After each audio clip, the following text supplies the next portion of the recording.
Picture this. You're sitting across from someone you love deeply, pouring your heart out, doing everything you think shows how much you care. Yet somehow, they seem distant, maybe even frustrated. You're speaking love, but it feels like they're not hearing it. What if the problem isn't how much love you're giving, but the language you're speaking it in? This is exactly where Dr. Gary Chapman's groundbreaking audiobook, The 5 Love Languages, comes in. It's not just another relationship book gathering dust on your shelf. This is a roadmap to understanding something fundamental about human connection that most of us never learned growing up. Here's the thing that blew my mind when I first encountered this concept. We all give and receive love in completely different ways. Think about it like this. If you're fluent in English, but your partner only understands Spanish, you could be saying, "I love you" all day long, and they just stare at you blankly. The same thing happens in relationships, except instead of spoken languages, we're dealing with emotional ones. Chapman identifies 5 distinct love languages, and here's where it gets really interesting. Each person has one primary language that fills what he calls their emotional love tank. When someone speaks your love language, you feel genuinely loved and valued. When they don't, even their best efforts can feel hollow. Let me walk you through these 5 languages, and I guarantee you'll start recognizing yourself and the people in your life. First up is words of affirmation. These are the people who light up when you tell them, "I'm proud of you," or "You did an amazing job on that project." They thrive on verbal appreciation, compliments, and encouragement. But here's the flip side, and this is crucial. Harsh words can absolutely devastate someone whose primary language is words of affirmation.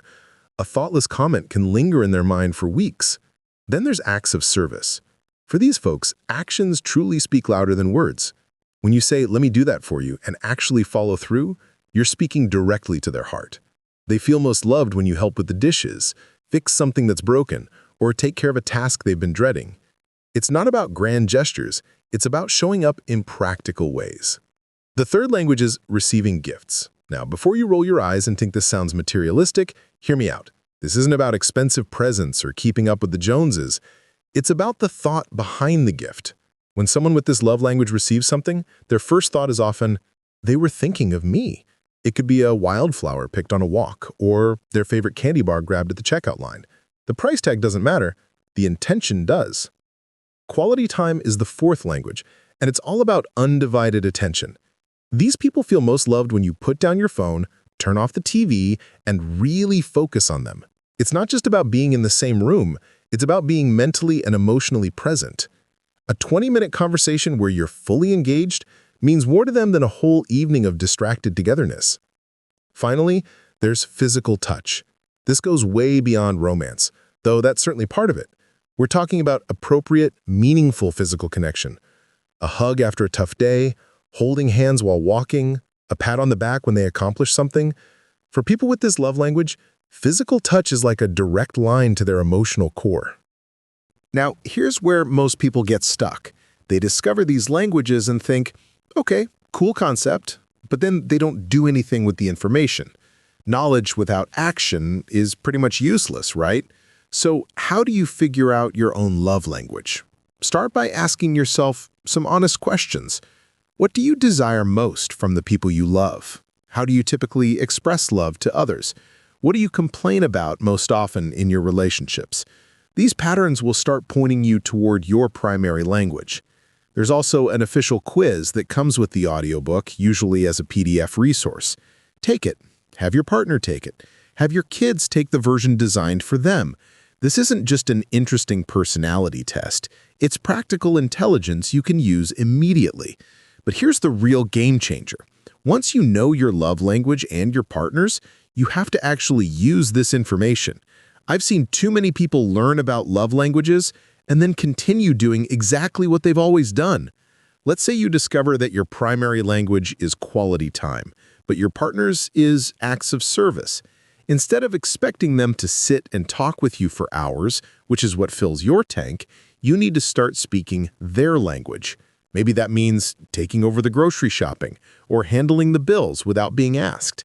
And you need to help them understand that what you really need is their focused attention, not necessarily help with chores.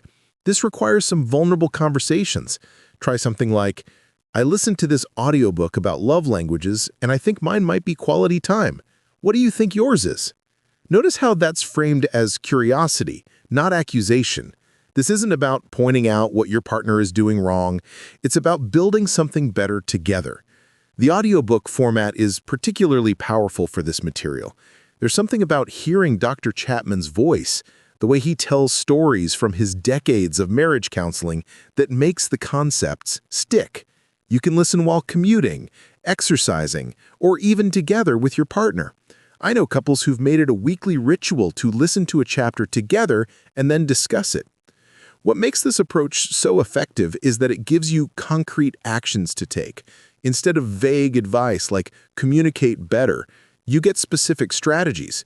If your teenager's love language is words of affirmation, you know that criticizing their messy room in front of their friends will be particularly damaging. If your spouse's language is physical touch, you understand why they seem to withdraw when you're going through a busy period and physical affection decreases. The transformation can be remarkable. I've heard from people who say their relationships completely shifted once they started consistently speaking their partner's love language. Suddenly, the other person felt seen and valued in a way they never had before. Arguments decreased because the underlying need for feeling loved was finally being met. Here's what I find most hopeful about this whole framework. Love becomes a choice you can make consciously. Instead of hoping your partner will somehow intuitively know what you need or wondering why your efforts aren't landing, you have a roadmap. You can wake up each day and decide to speak their language, knowing that your actions will actually register as love. The beauty of the audiobook is that you can revisit it whenever you need a refresher. Relationships go through seasons, and sometimes we forget to speak each other's languages consistently. Having Dr. Chapman's voice there to remind you of these principles can be incredibly grounding. This isn't about perfection or never having conflicts again. It's about having tools that actually work. When you understand that your partner isn't trying to be difficult, they just have different emotional needs than you do, it changes everything. Suddenly, you're on the same team, working together to make sure both people feel genuinely loved and appreciated. So if you've ever felt like you're loving someone as hard as you can, but it's not getting through, this audiobook might just change your entire approach to relationships. Because at the end of the day, love really is a choice. And now, you have the tools to choose wisely.